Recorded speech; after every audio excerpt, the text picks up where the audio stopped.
Bismillahirrahmanirrahim.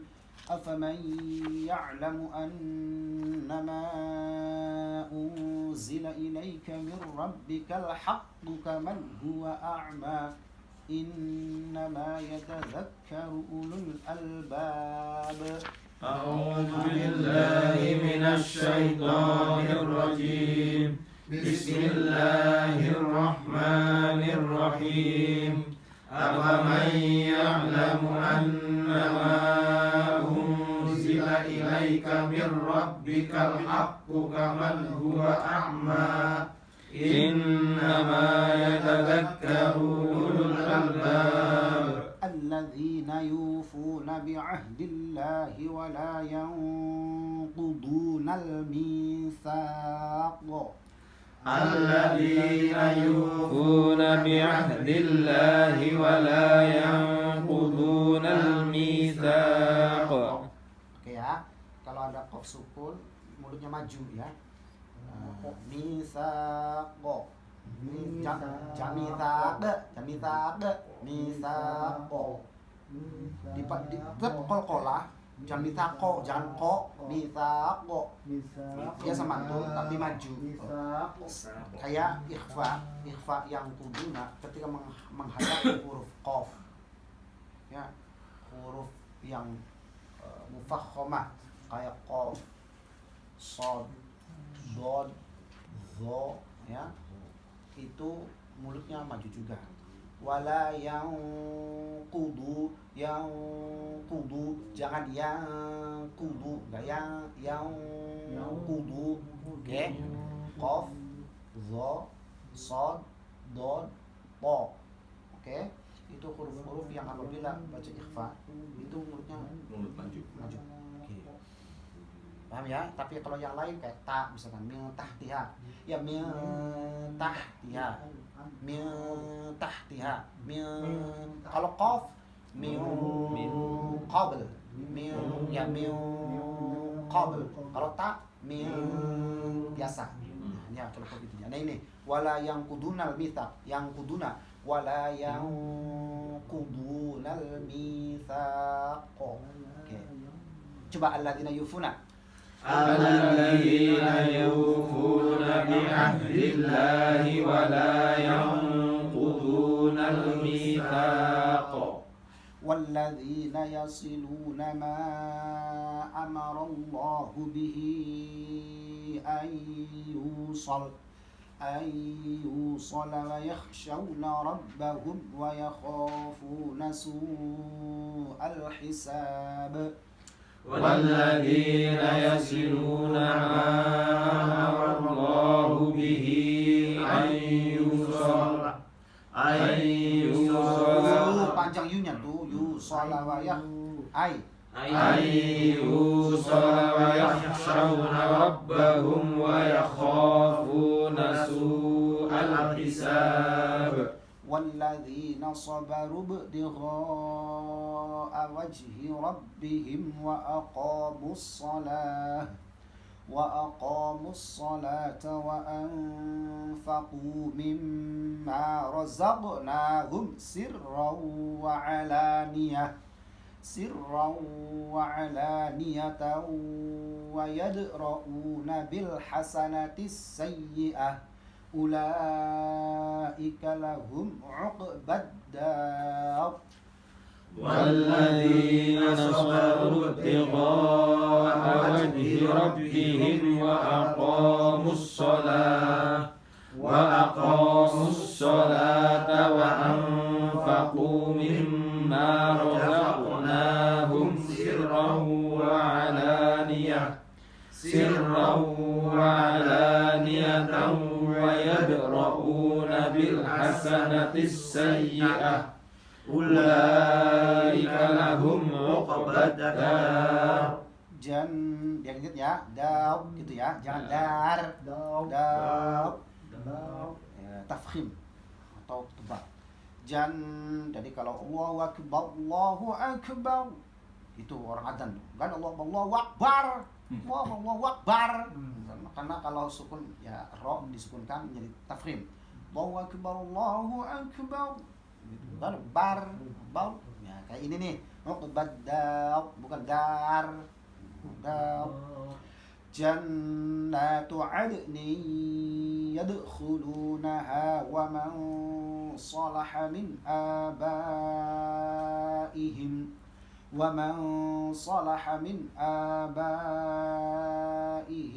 azwajihim wa dhurriyyatihim wal malaikatu yadkhuluna 'alaihim min kulli bab.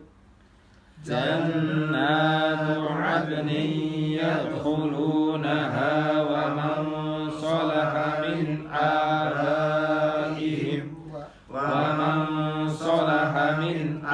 آبائهم وأزواجهم وذرياتهم والملائكة يدخلون عليهم من كل باب. سلام عليكم بما صبرتم فنعم عقبى الدار.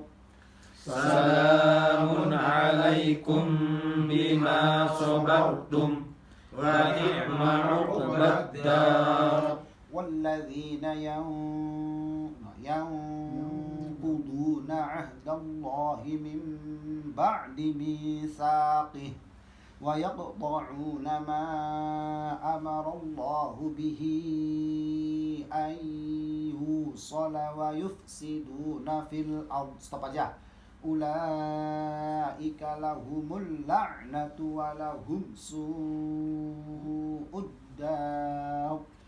والذين ينقضون عهد الله من بعد ميثاقه ويقطعون ما أمر الله به أن يوصل ويفسدون في الأرض أولئك لهم اللعنة ولهم سوء الدار. الله يبسط الرزق لمن يشاء ويقدر. Kalau ini buka ya. Bukan diuk. ويقدر وفرحوا بالحياة الدنيا وما الحياة الدنيا في الآخرة إلا متاع.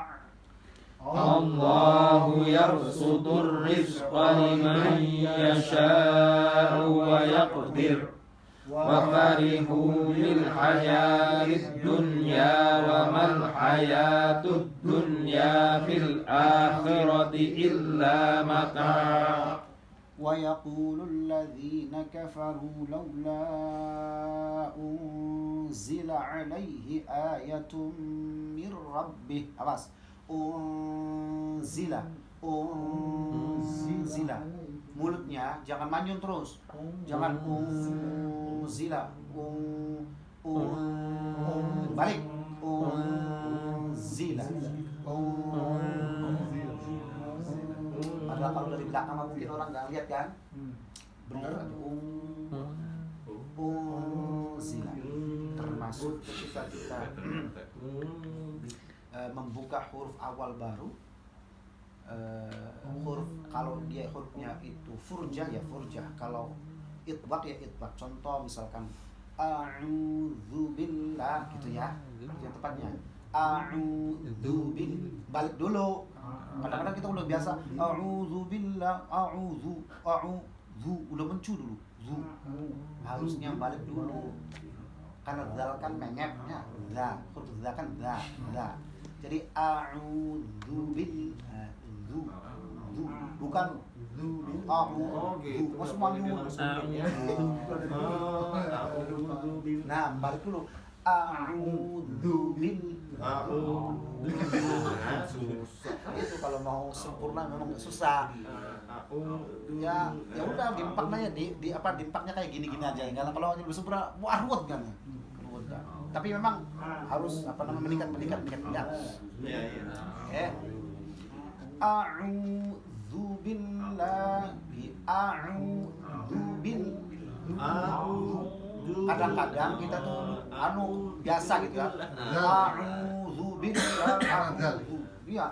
Ya, maksudnya dal itu ketika kita bilang u dengan zu, biasanya u itu masih langsung dari u ke zu, masih manyun posisinya. Ya. Jadi a'udzu, umumnya kayak gitu. A'udzu bil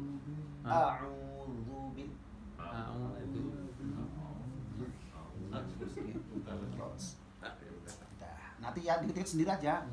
Semakin bagus. Mana tadi? Wa yaqulul ladzina kafaru laula unzila alaihi ayatun mir rabbih. Nah, ingatkan lagi jangan mancung, tum mir rabbi, mir rabbi,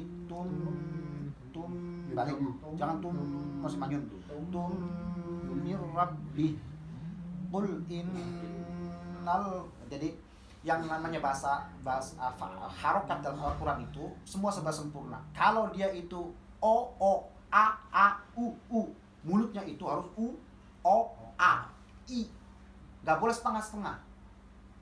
Kayak bi, ya bi, ni, nggak boleh ni, menyet, bi, a, tidak boleh, bismillah, bukan bismillahirrahmanirrahim. Orang Mesir tuh logat hariannya. Tapi kalau baca Quran nggak boleh. Bismillahirrahmanirrahim. Orang Suriah kadang-kadang begitu. Ya untuk percakapan. Kalau a itu tapi kalau baca Quran nggak boleh lagi. Jadi yang Quran itu harokat fathah. Namanya fathah itu buka. Fathah kan buka. Iftah. Fathul. Oh, fathul. Iftah, bukalah. Oke. Buka tuh buka, bukan menyet. Buka. Bismillah. Bukan hi. Di pondok ada, Pak. Orang nggak sadar, kayaknya bulak-balik. Kanasta'in. Mustaqim, mustaqim, nasta'in, jelas bukan bukan nyampur i, a, o, ro, nggak boleh ra. Nanti imam yang lain lain ya, ganti imam lain lah. Ya kalau ro, u, nggak boleh, u kayak o, jadi hu, ku, betul u. Domah. Alladzina amanu, sempurna. Jangan amanu kayak no.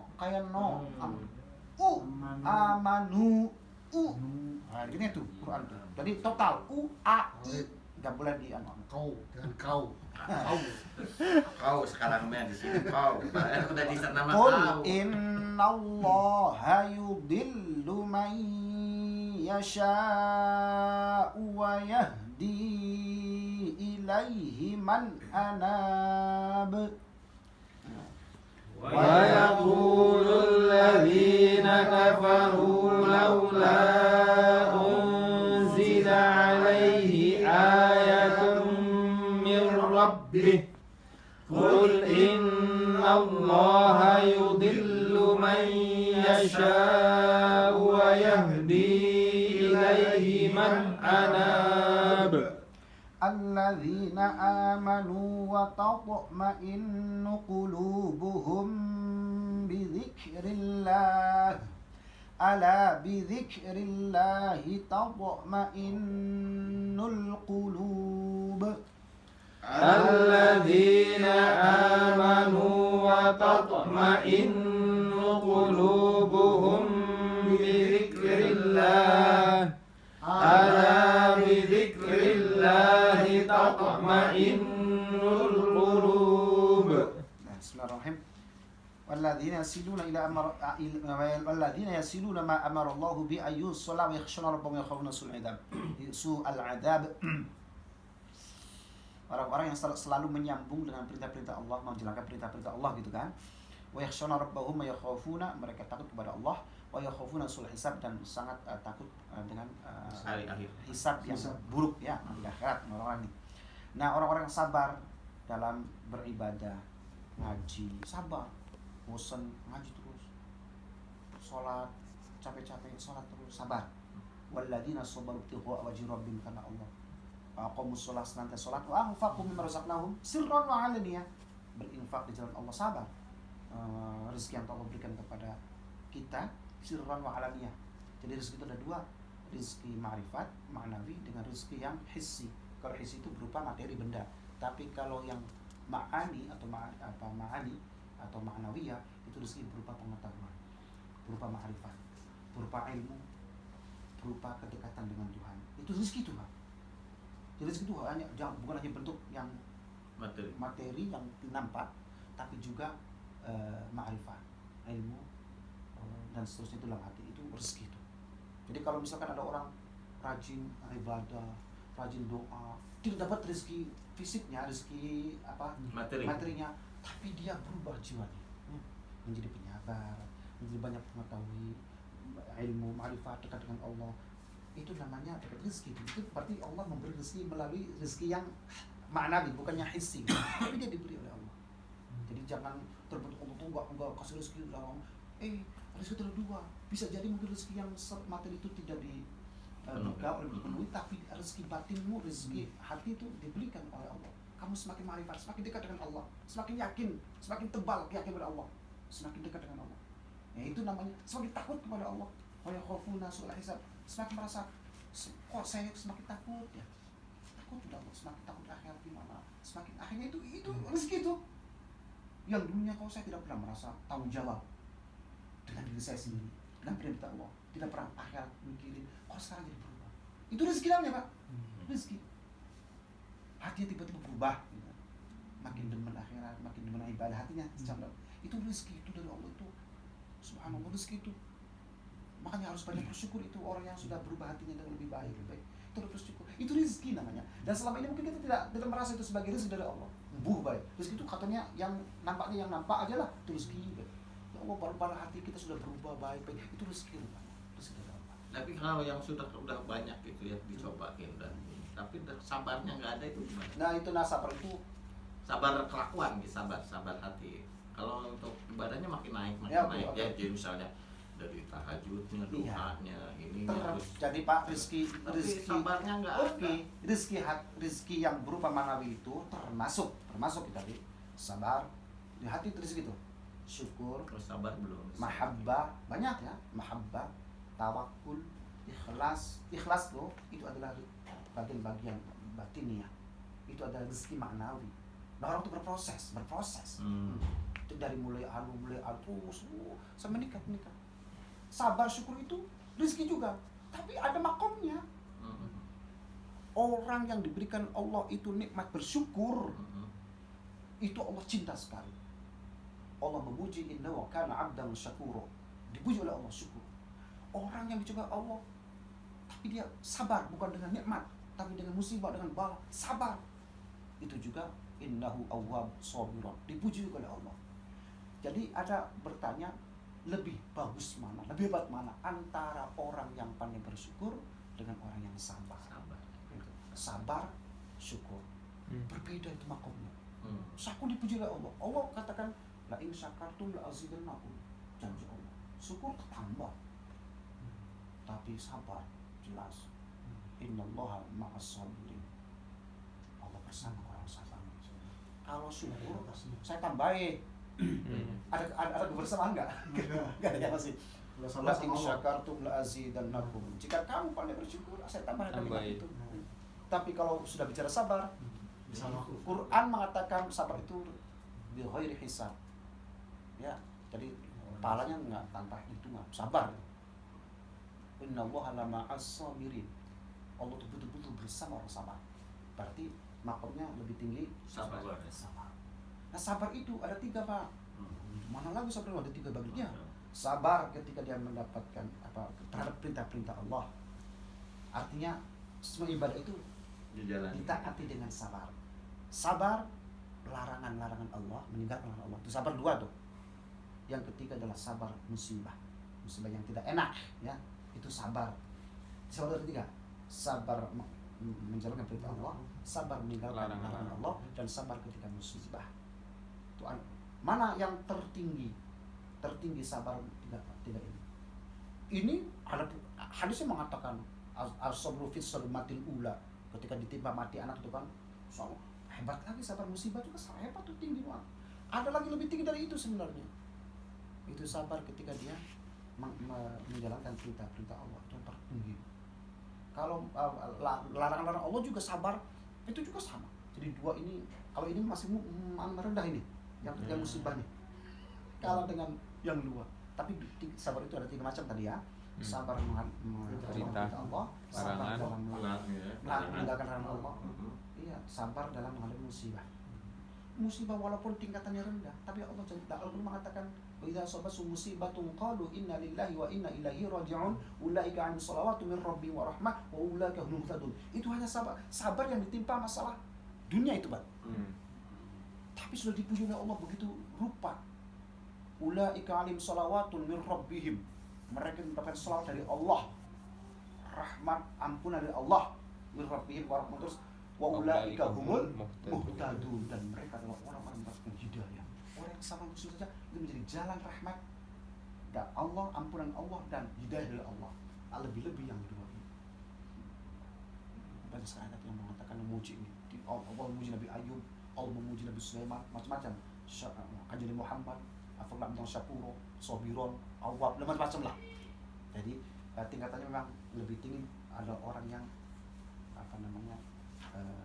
meninggalkan maksiat kepada Allah. Tertinggi itu. Yang kedua menjalankan perintah Allah, sabarnya. Yang ketiga musibah. Tanya tuh. Ya. Balik masalah rezeki tadi itu. Ya. Ada yang sempat mengatakan, saya dengarnya itu bahwasanya rezeki dari Allah itu sudah ada takarannya kayak gitu. Makanya kalau kita semuanya sholat duha itu bisa menambah rezeki semuanya, kayak gitu.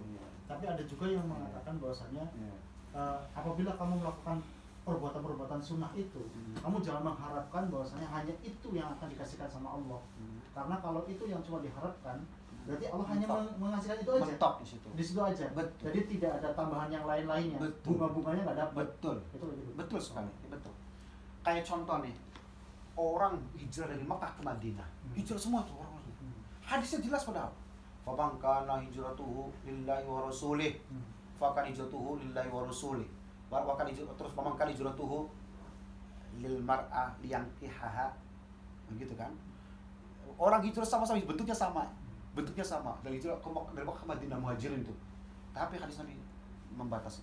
Orang hijrahnya karena Rasulullah dan karena Allah semata gitu, maka dia akan mendapatkan ridho Allah dan Rasulnya. Karena siapa yang hijrah, ada tambahan itu. Ya, hijrahnya sama bareng-bareng. Karena apa yang menikahi wanita, dia akan mendapatkannya. Hanya seperti situ. Jika ada orang tujuan betul-betul ikhlas karena Allah dan Rasulnya, dia akan mendapatkan ridho Allah dan Rasulnya. Tapi kalau orang hijrahnya itu karena untuk mencari menikahi, akan dapat juga. Tapi hanya sebatas itu, nggak mendapatkan itu. Bentuknya sama hijrah, dalam ketaatan semua. Tapi yang satu nyampe kepada Allah dan Rasulnya ridhonya, yang mentok di situ. Jadi itu batasannya. Jadi kalau kita mengingatnya itu, ya itu aja dapatnya gitu. Oke. Jadi tujuannya bagusnya gimana? Karena kita sholat dua. Ya, sebenarnya. Jadi kita saya nggak mikirin rezeki, Oke, sebenarnya. Cuma saya karena iseng aja gitu ya, istilahnya mendekatkan diri kepada Allah maksudnya. Ya, betul. Bukan iseng jalan ya duha itu sambil ingat-ingat Allah gitu aja.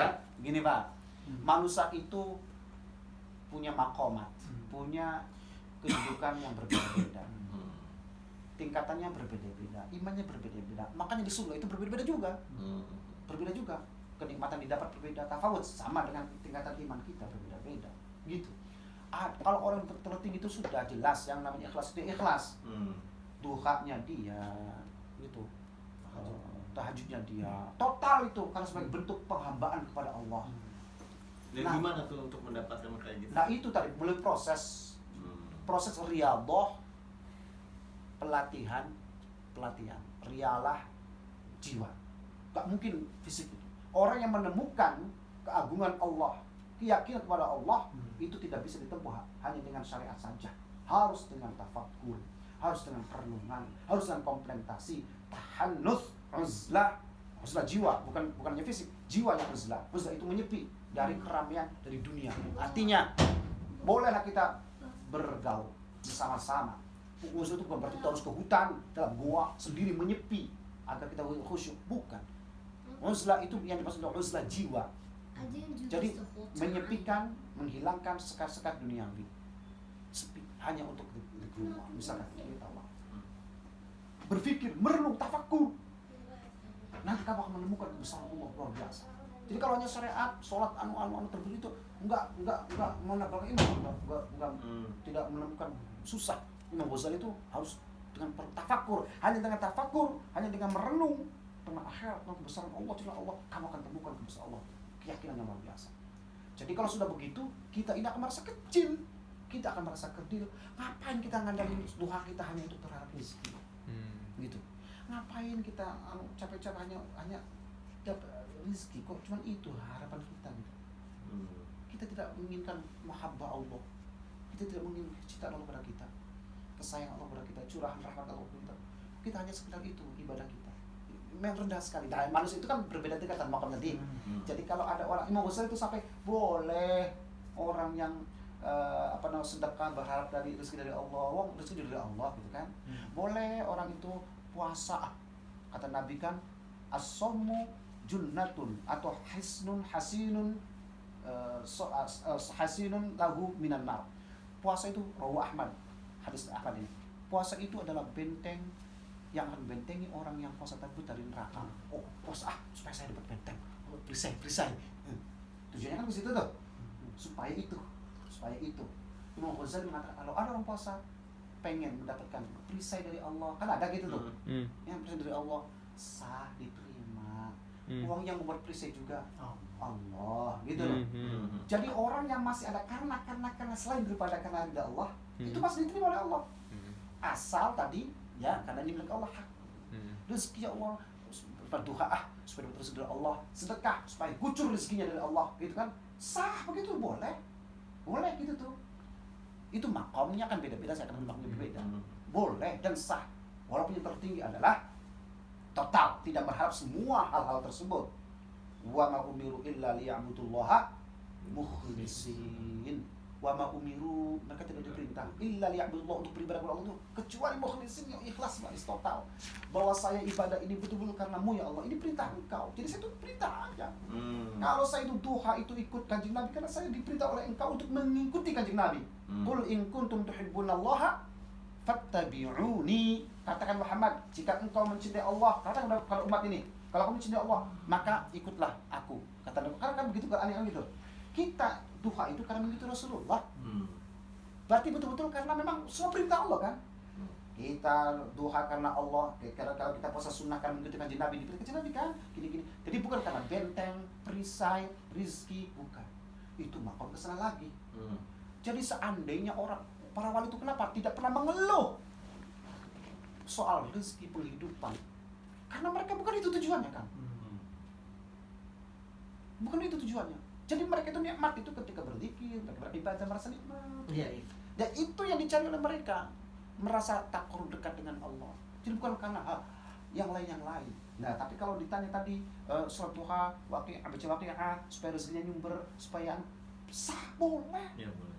Walaupun itu masih kategori yang masih apa. Tapi tidak apa-apa, sah. Imam Ghazali sah begitu. Subhanallah, hebat Imam Ghazali.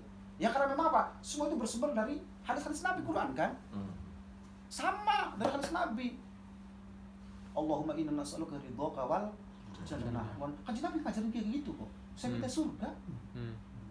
Allahumma inna nas'aluka ridhaka, ya Allah aku minta ridhamu wal jannah. Minta surga juga. Jadi ibadahnya dia doa itu minta surga mintanya. Diajarin Nabi juga gitu. Memang Ghazali sah begitu sah. Kanjeng Nabi mau ngasih kayak gitu kok. Anu sah. Kanjeng Nabi itu paham betul dengan umatnya kan. Tidak semua umatnya itu makomnya tinggi. Sahabat itu tidak semua ahli ibadah, ahli fikih, mabak engkau. Hanya berapa persen sahabat yang berfatwa, ahli fikih, yang lainnya awam-awam. Artinya paham kanjeng Nabi begini nih. Wah, akhirnya begini ya, nanti akan dapat harus dipancing gitu. Kalau nggak begitu, malas kan. Sedekah nanti akan begini, sedekah. Tapi kalau sedekah ya nggak ada embel-embelnya. Orang tuh mikir-mikir, sholat nanti nggak ada apa-apa gitu. Nggak ada gregetnya. Nggak ada menarik gitu. Nggak menarik gitu kan. baca Quran, satu hurufnya sekian, masa kita nunggu ganjaran kan? Satu huruf 50. Kalau nggak dikasih gitu, nggak semangat kita. Mau dikasih itu, baca Quran, nggak apa-apa. Wong pahalanya juga dari Allah. Satu huruf 25, satu huruf 50 dalam sholat, satu huruf 100 dari Allah juga ganjarannya, maka nggak apa-apa. Wong dari Allah semua kok. Tapi kalau orang yang makamnya sudah nggak akan pikir-pikir ke pahala-pahala. Wong tilawah itu memang disuruh oleh Kanjeng Nabi, Iqra'ul Qur'an fa innahu ya'ti yaumil qiyamah gitu kan. Syafi'i baca Quran, nanti juga Quran akan memberi syafaat pertolongan kepada kamu di akhir nanti juga. Gitu. Ya hanya Nah, tujuannya yang gitu ya kan gitu. Jadi nanti melalui proses. Dan proses itu ke situ itu melalui banyak tafakur, berpikir tentang akhirat, tentang diri kita, kemana akan lari kita ini, kemana akan kembali, di mana tempat yang akan kita tempati di akhirat nanti. Karena kan Nabi jelas di surga di akhir tidak ada lagi tempat selain dua tempat itu. Ya itu aja. Al jannatu wan nar, surga dan neraka itu saja. Jadi kemana kita ini akan ditempatkan? Berpikir ke situ, membaca tentang hadis Nabi, Quran yang berbicara tentang surga, membaca tentang neraka. Semua itu dalam rangka agar kita terbentuk jiwa kita, agar ibadah kita semakin terbentuk, ikhlasnya semakin terbentuk. Surga itu nikmat dengan segala gambarannya, neraka begitu dahsyat dan sebenarnya itu akan sebut terbentuk bahwa kita ini diberikan syarat oleh Allah melalui Rasulullah itu untuk selamat dari neraka agar kita bisa masuk ke dalam kenikmatan surga. Hanya itu kan. Jadi kita ini Allah tuh mengerikan sekali ya, neraka ini menciptakan neraka. Allah tuh luar biasa sekali menciptakan surga. Jadi nanti kita itu apa gitu. Segitu hebatnya Allah, maha prakasanya. Allah mampu membuat segala-gala gitu. Macam-macam dengan surga kenikmatan yang diciptakan oleh Allah, neraka dengan segala kengeriannya oleh Allah. Jadi kita suruh ibadah, suruh bersujud, suruh tunduk, suruh mengabdi setulus-tulusnya kepada zat yang luar biasa itu. Qahar, Jabbar, Prakasa dan luar biasa. Jadi ketundukan kita kepada Allah itu, yaitu tadi. Makanya kenapa sholat itu harus dirangkai 3 bentuk sholat kita, yaitu khusyuk, khudur dan khudu'.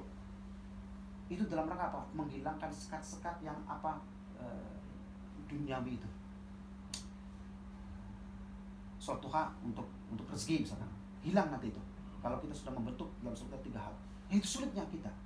Khusyuk itu hanya terbentuk di dalam anggota tubuh. Syariat itu, khusyuk itu syariat. Oke, syariat itu adalah anggota badan kita ketika sholat. Jangan banyak macam-macam lah. Itu khusyuk itu adalah diamnya anggota badan. Itu secara fisik. Kalau khudur itu menghadirkan sholat kita di hadapan Allah. Itu namanya khudur. Jadi kita sedang menghadap Allah yang maha tinggi, yang maha perkasa. Jadi dalam sholat kita merasa kecil. Ketika kita sholat mengatakan inna sholati wa nusuki wa mahyaya, sholatku ini ya Allah, wa nusuki ibadahku ya Allah, inna sholati wa nusuki wa mahyaya, hidupku ya Allah, wa mamati matiku lillah, untukmu ya Allah. Sebagai bentuk ikrar kita kepada Allah. Nanti kalau khudu' itu apa?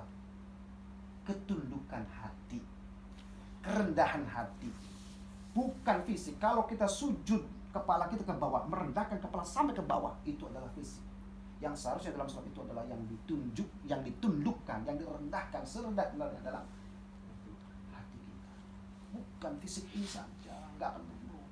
Hati kita yang harus ditundukkan ya Allah, mengakui kebesaran Allah, mengakui kerendahan diri kita, kealpaan kita, ketidakmengertian kita dalam ilmu agama, ketidakmengertian kita dalam masalah ibadah, ketidakmengertian kita thariqun ilallah, jalan menuju Allah tuh.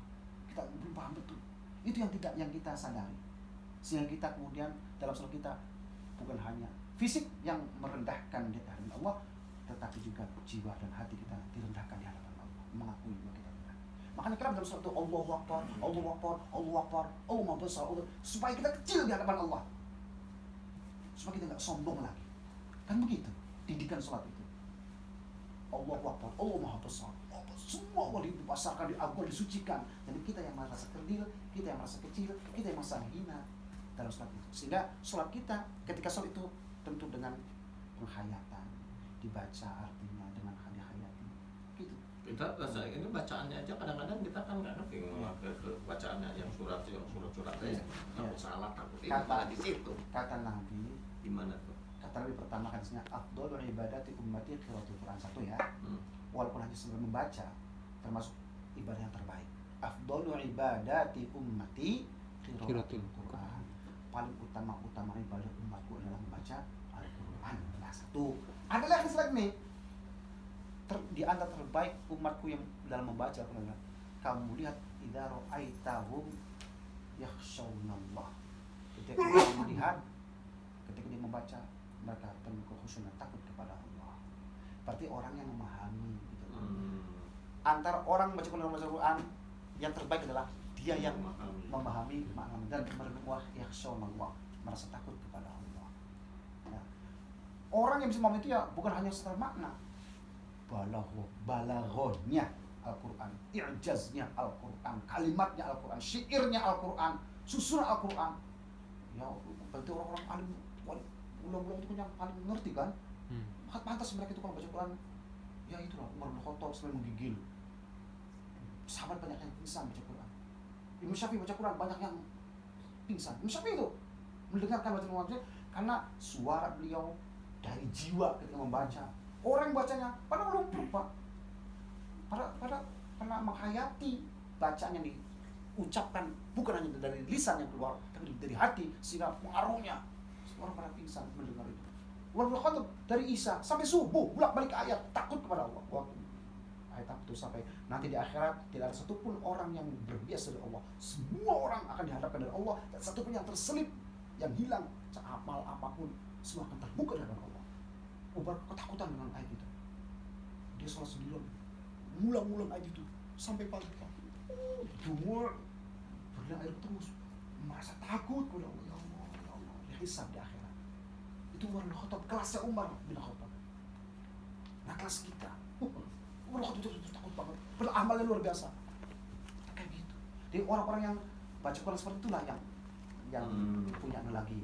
Nah kita masih jauh banget kan? Jauh lah. Nah, tapi makanya sahabat yang bertanya nih Pak, bifahmin atau bighairi fahmin. Kata Nabi, bighairi fahmin atau bighairi fahmin, pahala. Kata Nabi, Nabi itu yang mendapatkan fadil luar biasa baca Quran itu yang paham atau yang nggak paham maknanya. Yang paham, yang nggak paham dapat pahala kabeh. Ya alhamdulillah. Dan kita ini nggak paham kan, pasti alhamdulillah pahala. Jadi tilawah kita ini ta'abbud. Tilawah kita ini adalah ibadah, Pak. Bacanya kita ibadah. Nah tapi ibadahnya gitu, tingkatannya baca Quran sama orang yang ngerti paham dengan yang tidak paham ya beda. Gitu sesama kayak gitu. Ya kan? Jadi kita mempelajari dari yang paling mudah. Kalau kita sholat, memahami apa yang biasa kita baca dalam sholat. Rabbighfirli warhamni. Ya kita cari maknanya gitu Pak. Terus baru direnungkan ketika kita sholat. Dari situ mulainya. Yang kita biasa kita baca. Rabbighfirli, ya Allah ampuni saya. Iya benar, warhamni, sayangi saya. Aku butuh kesayangan. Dilafalkan bukan dilafalkan. Hatinya memaknai. Mulutnya Rabbighfirli, hatinya dijiwai gitu, dijiwai ya. Rabbighfirli, warhamni. Gitu. Ya, jadi hati kita Oke. Allahumma ighfirli ma qaddamtu wa ma akhartu ketika tahiyat. Allahumma ighfirli ma qaddamtu, masa lalu gitu. Ya Allah, ma qaddamtu, dosa saya sudah lewat itu banyak sekali. Ampuni semua. Wa ma akhartu, doa yang terakhiran ini juga. Wa ma asrartu wa ma a'lantu, yang tersembunyi maupun yang saya terang-terangan berdosa ini. Ampuni semua ya Allah, ampuni gitu. Wa ma qaddamtu wa ma asrartu wa ma asraftu, yang berlebihan dari aku apa sajalah yang tidak sengaja. Wa ma asraftu wa ma anta a'lamu bihi, engkau lebih tahu tentang aku. Tidak terselip apapun, semua terbuka. Antal muqaddim wa antal muakhir. Jadi kita dalam suatu dari situ kita mulai belajar sholat, memahami dan apa yang kita baca.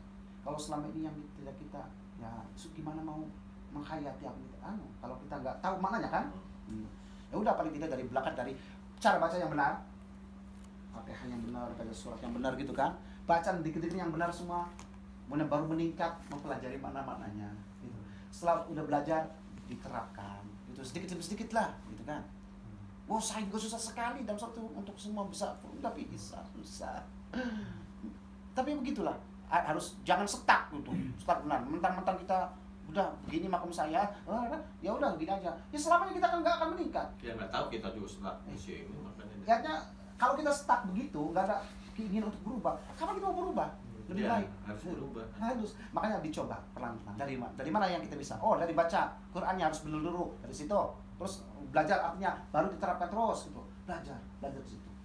Orang terus belajar sampai mati, kita udah belajar lah. Jadi yang penting itu kalau bisa yang ini aja ya, yang jadi misalnya Al-Fatihah kan kita udah tahu namanya, terus kulhu yang sedikit-dikit aja dulu, jangan yang panjang-panjang. Jangan yang panjang-panjang. Kalau memang kita mampu untuk bisa lebih khusyuk, ya lebih khusyuk, lebih memahami, lebih nikmat. Udah. Pak, orang itu para wali, para aulia, sholat, perasaannya sholat itu nggak terasa, lama itu nggak terasa, karena saking asyiknya dia sholat. Jadi suatu lama, dia mah nggak merasa lama, karena nikmat aja, nikmat. Dia itu menemukan apa namanya dzauq, merasa dzauq halawatul iman, merasakan nikmat manisnya iman ketika dia sedang sholat, nikmat. Jadi nggak terpikir waktu berjam-jam dia doa, habis sholat kan doa lama, banyak kan nikmat, lama. Sholatnya nikmat lama, nggak terasa lama itu. Kenapa? Karena dia lagi menikmati. Makanya kanjeng Nabi itu sholat itu menjadi qurratu aini. Kanjeng Nabi itu kalau lagi pengen berasyik mesra dengan Allah, masuk ke sholat. Jadi merasa nikmat, hilang semua. Kenikmatan nggak ada. Taladzuh yang lain itu seperti dengan ketika dia sedang berdialog dengan Allah. Nikmat. Jadi nggak ada waktu lama pendek apa itu nggak terasa. Dan nikmat aja, merasa nikmat. Pernahkah itu rakaatnya yang lebih lama atau semua, Pak? gimana itu? Karena ini kan setiap rukuknya dijiwai, bacaannya, sehingga merasa tidak ada berpikir waktu saya itu lama enggak. Karena saking nikmatnya jadi nggak terasa gitu. Berdirinya lama. Jadi kayak tahajud misalkan kan ya. Iya. Oke, aku misalkan pas biasanya rutin 4 rakaat misalkan. Ada yang 8 rakaat. Gimana gitu? Apa gimana? Makanya, Apa yang dia pakai? oke, makanya orang yang sudah melebur dalam kenikmatan cintanya berzikir, kadang orang sampai gila, Pak. Rakaat tidak tahu, nggak apa-apa gitu, nggak apa-apa, bilangannya lupa, sampai segitunya, ya sampai gitu, karena bakal sudah nikmat. Dan Kan, jadi kalau misalnya ini yang